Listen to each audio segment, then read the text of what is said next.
ព័ត៌មានទី1នេះគឺជាសារមួយពីលោក Casey Burnett លោកជាប្រធានសភាពាណិជ្ជកម្មរបស់សហរដ្ឋអាមេរិកប្រចាំនៅប្រទេសកម្ពុជា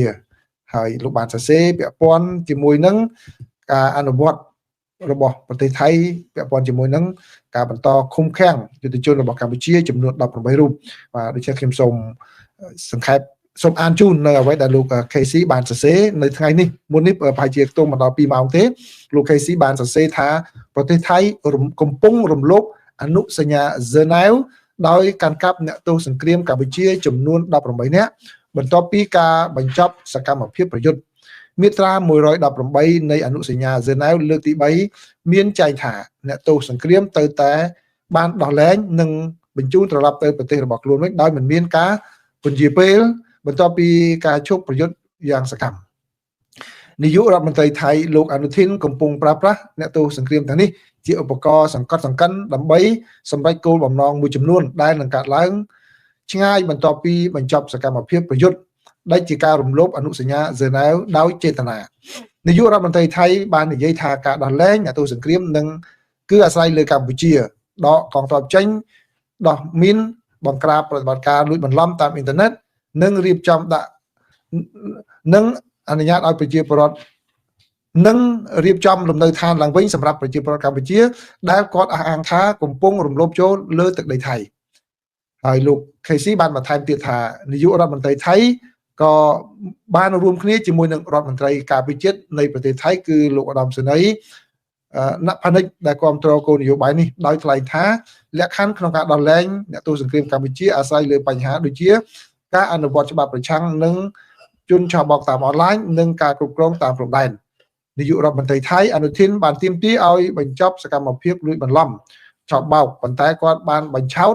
សហរដ្ឋអាមេរិកនិងកម្ពុជានៅពេលចុះហត្ថលេខាលើកិច្ចព្រមព្រៀងសន្តិភាពថ្ងៃទី26ខែតុលាមាត្រា5នៃចំណុចទី5នៃកិច្ចព្រមព្រៀងនេះមានចែងថាជាការបង្ហាញពីបំណងប្រាថ្នារបស់ប្រទេសថៃក្នុងការលើកកម្ពស់ការជឿជាក់និងទំនុកចិត្តគ្នារវាងគ្នាគឺប្រទេសថៃទៅតែដោះលែងអ្នកទោសសង្គ្រាមដោយឲ្យបានឆាប់រហ័សឥឡូវនេះមានរយៈពេលជាង1ខែទៅហើយបាទអ្នកទោសសង្គ្រាមចំនួន18នាក់នោះនៅតែត្រូវបានគុំខាំងដោយបង្ខំនេះគឺជាការបន្លំបោកប្រាស់បាទនេះគឺជាការសរសេរជាភាសាខ្មែររបស់លោក Casey ណាខ្ញុំសូមអានតាមភាសាខ្មែរដែលលោកបានបង្ហោះដោយកែសម្រួលខ្លះៗបន្តិចតួចដែរតាមភាសាខ្មែរដែលលោកបានបង្ហោះបាទនេះគឺជាអ្វីដែលលោក Casey បានលើកឡើងនេះតែជារឿងមួយសំខាន់ណាពីព្រោះអីលោកធ្វើការងារជាមួយនឹងខាងសហរដ្ឋអាមេរិកហើយលោកធ្វើការងារជាមួយនឹងប្រទេសកម្ពុជាតែជាស្ពានរវាងប្រទេសទាំងពីរហើយលោកបានបង្ហាញចំហបែបនេះគឺមានផលប៉ះពាល់ណាមានផលប៉ះពាល់ទៅលើការសម្រេចចិត្តនានារបស់សហរដ្ឋអាមេរិកផងដែរដូចដែលខ្ញុំបានជម្រាបប្រិយមិត្តចឹងហើយគឺការសម្រេចចិត្តរបស់សហរដ្ឋអាមេរិកក៏ត្រូវការប្រមូលព័ត៌មានពីនៅអ្នកដែលនៅមូលដ្ឋានហ្នឹងដែរទូយ៉ាងដូចជាមានពីស្ថានទូតរបស់សហរដ្ឋអាមេរិកនៅកម្ពុជា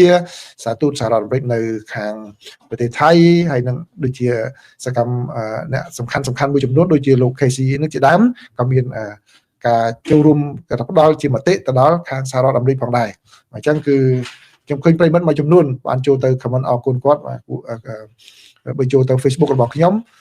ដាក់ឈ្មោះពេលដែលខ្ញុំសរសេរឈ្មោះគាត់ហ្នឹងខ្ញុំដាក់តំណនៅក្នុងហ្នឹងគឺអាចចុចលើឈ្មោះគាត់ហ្នឹងទៅដល់ Facebook របស់គាត់ដើម្បីថ្លែងអំណរគុណគាត់ផងដែរព្រោះគាត់ខិតខំ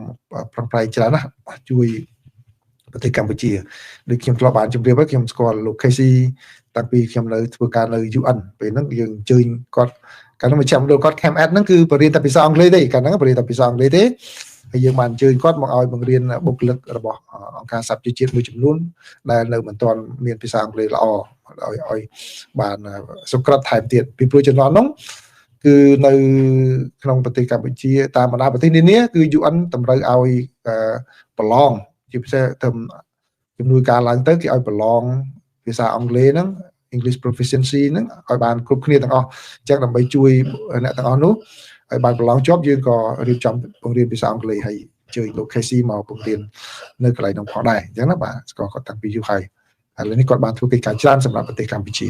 បាទនេះគឺជាព័ត៌មានទី1ហើយមានបន្ថែមសារបានបន្តិចព័ត៌មានទី2នេះគឺជាសេចក្តីរាយការណ៍របស់ខាង Bloomberg ហើយ MSN ដែលយកមកផ្សាយបន្តផងដែរ គឺ Bloomberg ក៏ដាក់ចំណងជើងគាត់ថាប្រទេសចិនទាមទារឲ្យម៉ាឡេស៊ីនិងកម្ពុជាពន្យល់ឲ្យច្បាស់អំពីកិច្ចព្រមព្រៀងពាណិជ្ជកម្មជាមួយនឹងសហរដ្ឋអាមេរិកដោយឡែកវិញគឺខាង MSN វិញគាត់សរសេរចំណងជើងផ្សេងគាត់ថាប្រទេសចិនព្រមានម៉ាឡេស៊ីនិងកម្ពុជាអំពីកិច្ចព្រមព្រៀងពាណិជ្ជកម្មជាមួយនឹងសហរដ្ឋអាមេរិកដោយបានលើកឡើងអំពីការព្រួយបារម្ភយ៉ាងធ្ងន់ធ្ងរនេះគឺជាសេចក្តីរាយការណ៍របស់ MSN អញ្ចឹងខ្ញុំសូមដកស្រង់ពី MSN មកជម្រាបជូនប្រិមិត្តសេចក្តីរាយការណ៍នេះគឺចេញនៅថ្ងៃទី28ខែវិច្ឆិកានេះនៅថ្ងៃនេះមុននេះបន្តិចណាបើតាម MSN បានរាយការណ៍ថាប្រទេសចិនបានចេញសេចក្តីថ្កោលទោសដោយផ្ទាល់ទៅកាន់ប្រទេសម៉ាឡេស៊ីនិងកម្ពុជាដោយបានដាក់ពាក្យតវ៉ាជាផ្លូវការលើកិច្ចព្រមព្រៀងពាណិជ្ជកម្មថ្មីដែលប្រទេសទាំងពីរបានចុះហត្ថលេខាជាមួយសហរដ្ឋអាមេរិកកាលពីខែមុន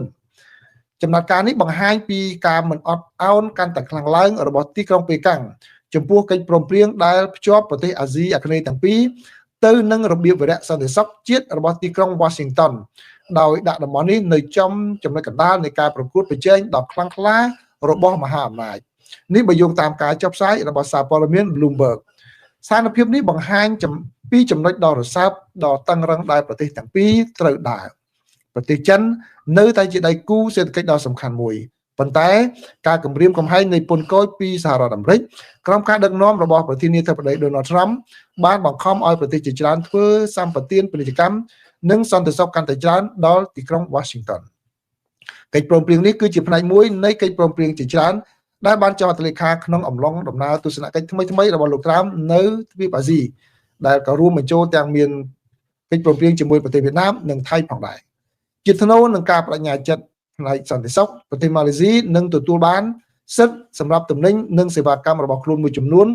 រួមទាំងការលើកលែងបន្ថែមទៀតពីពន្ធគយបដិការចំនួន 19% របស់លោកត្រាំលើទំនិញមួយចំនួនជាថ្នូរវិញប្រទេសកម្ពុជានឹងលុបចោលពន្ធគយទាំងអស់លើផលិតផលម្ហូបអាហារ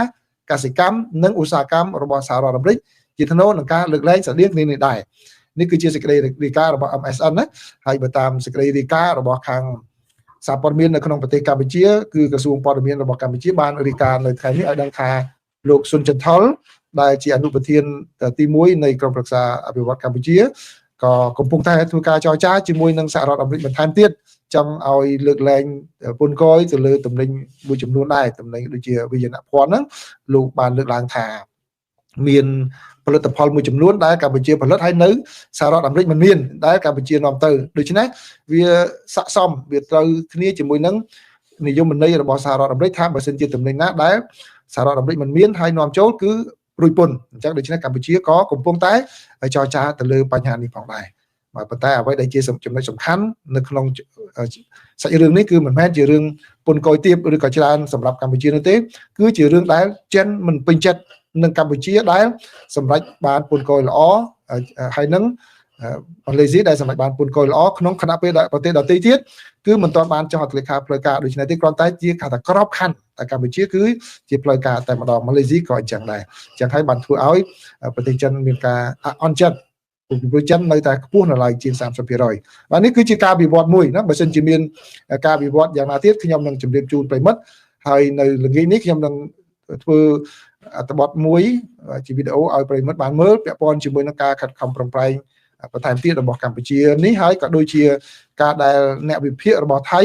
ដាក់សម្ពាធទៅលើរដ្ឋាភិបាលរបស់លោកអនុทินឲ្យធ្វើយ៉ាងណាចរចាពាណិជ្ជកម្មជាមួយនឹងសហរដ្ឋអាមេរិកឲ្យបានល្អប្រសើរព័ត៌មានទី3នេះគឺពាក់ព័ន្ធជាមួយនឹងស្ថានភាពទឹកជំនន់នៅក្នុងប្រទេសថៃឥឡូវនេះគឺជាសេចក្តីរាយការណ៍របស់កាសែតខាង Khawsod ភាសាអង់គ្លេសក៏ប៉ុន្តែសារព័ត៌មានផ្សេងៗទៀតក៏បានផ្សាយដែរខ្ញុំដកស្រង់ Khawsod នេះដោយសារតែ Khawsod ក៏មានដំណឹងក្តៅទើបតែចេញផ្សាយមុននេះបន្តិចប្រហែលជា1ម៉ោងមុននេះគឺពាក់ព័ន្ធនឹងការដែលលោកអនុทิនឆាន់វីរកុលនាយករដ្ឋមន្ត្រីនៃប្រទេសថៃបានទទួលស្គាល់កំហុសក្នុងការដោះស្រាយបញ្ហាទឹកជំនន់និងសំទោសជាសាធារណដល់មហាជនរបស់គាត់បាទគឺគាត់ថ្លែងបែបនេះនៅក្នុងពេលដែលគាត់ទៅដល់ជំរំបណ្ដោះអាសន្នដែលរៀបចំឡើងសម្រាប់ប្រជាពលរដ្ឋដែលរត់មកគេចពីទឹកជំនន់នៅឯសាកលវិទ្យាល័យមួយនៅក្នុងខេត្តសង្ខឡាស្រុកហាត់យ៉ៃហើយនៅពេលនោះគឺលោកអនុทินបានផ្ដល់បទសម្ភាសន៍ដល់អ្នកសារព័ត៌មានអំឡុងពេលដែលលោកទៅពិនិត្យមើលផលប៉ះពាល់ដោយទឹកជំនន់នោះពេលនោះអ្នកសារព័ត៌មានបានសួរសំណួរច្រើនក្នុងនោះមានសំណួរ អំពីសាកសពអ្នកស្រុកដែលជាអ្នកកាន់សាសនាអ៊ីស្លាមដែលបានស្លាប់នោះតើរដ្ឋាភិបាលនឹងត្រូវដោះស្រាយយ៉ាងណាលោកអនុทิនបានថ្លែងថាគឺត្រូវតែពន្លឿនដំណើរការផ្ទៀងផ្ទាត់អត្តសញ្ញាណនៃអ្នកដែលស្លាប់បាត់បង់ជីវិតនោះថាតើឈ្មោះអ្វីសញ្ញាណណាដើម្បីរកឲ្យឃើញដើម្បីប្រគល់សាកសពជូនក្រុមគ្រួសារដើម្បីធ្វើបុណ្យទានតាមប្រពៃណីហើយលោកក៏បាននិយាយថាលោកទទួលបានដំណឹងថាចំនួនសាកសពមានជាង100នាក់ហើយបាទឥឡូវនេះគឺជាស្ថានភាពបច្ចុប្បន្នភាពចុងក្រោយគឺលោកអនុทิនមានប្រសាសន៍ដោយខ្លួនឯងតែម្ដងថាមានជាង100នាក់អ្នកដែលស្លាប់ដោយសារទឹកជំនន់ប៉ុន្តែមិនទាន់ដឹងថា100ប៉ុន្មានទេហើយលោកបន្ថែមថាមន្ត្រីអ្នកជំនាញខាងធ្វើកសលវិច័យហ្នឹងជាង20នាក់បានទៅដល់កន្លែងកើតហេតុដែលមានសាកសពនឹងហើយអាចនឹងបញ្ជូនបន្ថែមទៀតចំនួន40នាក់ដើម្បីយកទៅធ្វើការនៅតំបន់ដែលរងផលប៉ះពាល់ពីព្រោះសេចក្តីរាយការណ៍នានាបានឲ្យដឹងថានៅខេត្តសង្ខ្លាទឹកចាប់ផ្ដើមស្រកជាបណ្ដានៅទីក្រុងហាត់យ៉ៃគឺបានប្រជាពលរដ្ឋអាចទៅលំនៅឋានវិញដើម្បីបោសសម្អាតលាងផ្ទះរបស់ខ្លួនប៉ុន្តែនៅខេត្តផ្សេងទៀតគឺនៅទឹកនៅមានស្ថានភាពគ្រោះថ្នាក់ហើយកន្លែងខ្លះថែមទាំងបន្តកាត់ឡើងផងដែរនៅពេលដែលអ្នកសារព័ត៌មានបានសួរលោកអនុทิនថាតើទៅដោះស្រាយយ៉ាងម៉េចចំពោះការរិះគន់ពីអ្នកស្រុកក្នុងអំឡុងពេលទស្សនកិច្ចនេះលោកបានមានប្រសាសន៍ថាការដែលប្រជាពលរដ្ឋខឹងសម្បាននោះវាជារឿងមួយសំស្របហើយពីព្រោះអីអ្នកណាក៏មានអារម្មណ៍តានតឹកដែរពេលដែលជួបស្ថានភាពបែបនេះគឺលោកអនុញ្ញាតឲ្យគេបញ្ចេញមតិដើម្បីយកជាព័ត៌មានសម្រាប់ការកែលម្អការបម្រើសេវាហើយលោកក៏បានបញ្ជាក់ថាលោកក៏បានសុំទោសរួចហើយទៅដល់អ្នកទាំងអស់នោះហើយគឺថាអ្វីដែលទាំងអស់នោះគឺជារដ្ឋាភិបាលខិតខំប្រឹងប្រែងដោះស្រាយបញ្ហានេះហើយលោកបាននិយាយថាគឺការយកប្រជាពលរដ្ឋមកដាក់នៅទីនេះនោះគឺជាការខុសឆ្គងមួយដែលរៀបចំមិនបានល្អរួចទៅហើយដូច្នេះគិតថាมันមានអ្វីដែលអាក្រក់ជាងនេះតទៅទៀតនោះទេហើយលោកអនុทินបានបញ្ជាក់ថាលោកក៏មានអារម្មណ៍តានតឹងដែរឃើញប្រជាពលរដ្ឋរងទុក្ខវេទនាបែបនេះដោយសារតែគ្រោះធម្មជាតិហើយគាត់ក៏ដូចជាអ្នករងគ្រោះដោយផ្ទាល់ដែរគឺមានអារម្មណ៍លំបាកហើយដូច្នេះអ្វីដែលអាចធ្វើបានគឺមានតែស្វែងរកវិធីជាបន្ទាន់ដើម្បីជួយនិងស្ដារសុខភាពឬក៏ស្ដារសេដ្ឋកិច្ចរបស់អ្នកទាំងអស់នោះឡើងវិញហើយលោកបានបន្ថែមថាមួយសប្តាហ៍ក្រោយមូលនិធិសង្គ្រោះនិងសំណងនឹងទៅដល់ប្រជាពលរដ្ឋហើយលោកអនុทินបានសួរថាតើឲ្យមន្ត្រីដើម្បីពិនិត្យមើលថាតើស្បៀងអាហារដែលផ្ដល់ទៅដល់ប្រជាពលរដ្ឋទាំងអស់នោះតើគ្រប់គ្រាន់ឬទេហើយអ្នកមួយចំនួនមន្ត្រីមួយចំនួនបានរាយការណ៍ប្រាប់នាយករដ្ឋមន្ត្រីថាស្បៀងអាហារគ្រប់គ្រាន់ហើយប្រជាពលរដ្ឋដែលភៀសខ្លួនមួយចំនួនក៏បានត្រឡប់ទៅលំនៅឋានវិញដែរជាអតិភិបគឺថៃនឹងទៅស្ដារអគ្គិសនីឡើងវិញឲ្យបានឆាប់រហ័សមុនពេលដែលពួកគេចាក់ចេញពីកន្លែងមជ្ឈមណ្ឌលសម្រាប់នេះទៅលំនៅឋានវិញហើយនៅសប្តាហ៍ក្រោយគឺប្រាក់សំណងចំនួន2លានបាតនឹងធ្វើឡើងសម្រាប់អ្នកដែលបានស្លាប់បាត់បង់ជីវិតក្នុងម្នាក់ហើយនេះជាគោលនយោបាយដែលរដ្ឋាភិបាលថៃនឹងផ្ដល់ជូនដល់ជនរងគ្រោះទាំងអស់នោះបាទនេះគឺជាព័ត៌មានទី3ណាដែលខ្ញុំរៀបចំជូនប្រិយមិត្តទាំងអស់គ្នាពាក់ព័ន្ធជាមួយនឹងស្ថានភាពទឹកជំនន់នៅក្នុងប្រទេសថៃហើយនឹងចំណាត់ការរបស់រដ្ឋាភិបាលលោកអនុทินឆាន់វីរ៉ាកុលហើយព័ត៌មានទី4នេះប្រិយមិត្តខ្ញុំបានជូនជា breaking news ភ្លាមៗនៅពេលដែលរឿងនេះកើតឡើងហើយប្រិយមិត្តស្ដាប់ច្បាស់ដែរណាជាពិសេសខ្មែរអាមេរិកនៅសហរដ្ឋអាមេរិកនេះហើយនឹងអ្នកដែលមានបំណងចង់មករស់នៅអចិន្ត្រៃយ៍នៅសហរដ្ឋអាមេរិកនេះតើមានផលប៉ះពាល់យ៉ាងម៉េចចំពោះការសម្រេចចិត្តរបស់លោកប្រធានាធិបតី Donald Trump កាលពីយប់មិញគឺសម្រេចចិត្តយ៉ាងតក់ក្រហល់តែម្ដងបើតាមសេចក្តីរាយការណ៍នេះឲ្យដឹងថាប្រធានាធិបតីសហរដ្ឋអាមេរិកលោក Donald Trump គឺកាលពីយប់ថ្ងៃប្រហ័សនៅក្នុងសហរដ្ឋអាមេរិកតែទៅជាព្រឹកថ្ងៃសុក្រនៅប្រទេសកម្ពុជាថ្ងៃទី28ណានៅកម្ពុជា28ខែវិច្ឆិកាឆ្នាំ2025ហ្នឹងគឺលោកប្រកាសអំពីផែនការដ៏ទូលំទូលាយមួយក្នុងការរឹតបន្តឹងច្បាប់អន្តោប្រវេសន៍រួមទាំងការផ្អាកការធ្វើ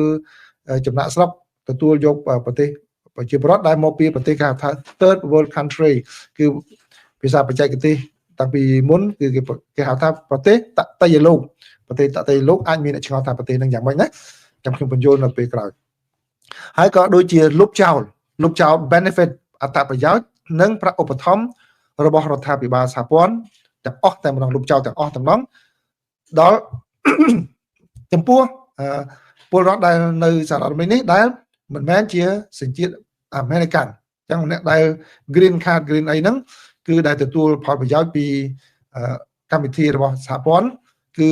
ផ្លាច់ចោលតែម្ដងអាចនៅតាមឋានៈរដ្ឋ នៅតាមថ្នាក់រដ្ឋគឺអត់មានតន់ដឹងឡើយប៉ុន្តែកម្មវិធីរបស់សហព័ន្ធអាចនឹងប៉ះពាល់ហើយចាំដូច្នេះអាចនឹងមានកម្មវិធី SNAP កម្មវិធីអីហ្នឹងគឺយ៉ាងម៉េចឬក៏ food stamp ហ្នឹងមិនទាន់ច្បាស់នៅឡើយទេពីព្រោះលោកទៅតែសម្ដេចយកមិនអញ្ចឹងក្នុងរយៈពេលប្រហែលថ្ងៃទៀតហ្នឹងអាចនឹងមានព័ត៌មានពិស្ដារបន្ថែមទៀតនៅក្នុងការបង្ហោះសំទោស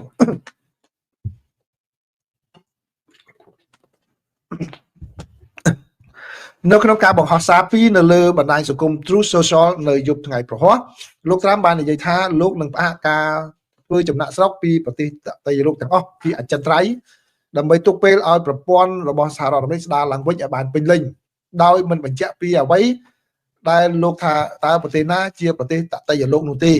ដោយសារតែពាក្យនេះគឺជាធ្លាប់បានប្រើឡើងសម្ដៅទៅលើប្រទេសដែលមានអត្រានុភាពក្រីក្រខ្ពស់និងមានអស្ថិរភាពសេដ្ឋកិច្ចខ្ពស់នេះគឺជាការឲ្យនិយមន័យណាចឹងប្រទេសណាដែលក្រីក្រខ្លាំងគឺនឹងប៉ះពាល់ហើយក៏ប៉ុន្តែខ្ញុំបានឆែកមើលនៅក្នុងនិយមន័យរបស់កម្ពុជាគឺប្រទេសកម្ពុជាផុតពីប្រទេសហ្នឹងហើយប្រទេសកម្ពុជាទៅក្នុងកម្រិតដែលកំពុងតែអភិវឌ្ឍចឹងប្រហែលជាមិនប៉ះពាល់ទេណាប៉ុន្តែលោកត្រាំលោកអត់បានបញ្ជាក់ប្រទេសណាដែលគាត់ថា third world country ប្រទេសតតៃលោកប្រធានាធិបតីបាននិយាយថាលោកក៏នឹងបញ្ចប់ការទទួលយកមនុស្សរាប់លាននាក់លោកប្រាប់ពីរាប់លាននាក់ប៉ុន្តែចំនួនពិតប្រាកដដល់ប្រមាណហ្នឹងណាក៏មនុស្សរាប់លាននាក់ដែលបានទទួលក្រមរដ្ឋបាលរបស់លោកជូបៃដិនដែលជាអ្នកកាន់តំណែងមុននឹងដកចេញអ្នកណាដែលមិនមែនជាមនុស្សដែលជាថាជាមនុស្សដែលមានប្រយោជន៍ចំពោះសហរដ្ឋអាមេរិកឬក៏មិនអាចស្រឡាញ់ប្រទេសជាតិរបស់យើងលោកត្រាំបានបន្ថែមថាលោកមានគម្រោងបញ្ចប់អត្ថប្រយោជន៍និងប្រាក់ឧបត្ថម្ភសហព័ន្ធទាំងអស់សម្រាប់ជនដែលមិនមែនជាពលរដ្ឋអាមេរិកហើយថែមទាំងដកហូតសញ្ជាតិជនអន្តោប្រវេសន៍ដែលធ្វើឲ្យប៉ះពាល់ដល់សន្តិសុខក្នុងប្រទេសបានដកសញ្ជាតិទៀតនិងមានប្រទេសជនបរទេសណាមួយដែលលោកបានពណ៌នាថាជាបន្ទុកសាធារណៈហានិភ័យសន្តិសុខឬមិនចុះសម្រុងគ្នាជាមួយអរិយធម៌លោកខាងលិចការអត្ថាធិប្បាយរបស់លោកបានកើតឡើងបន្ទាប់ពី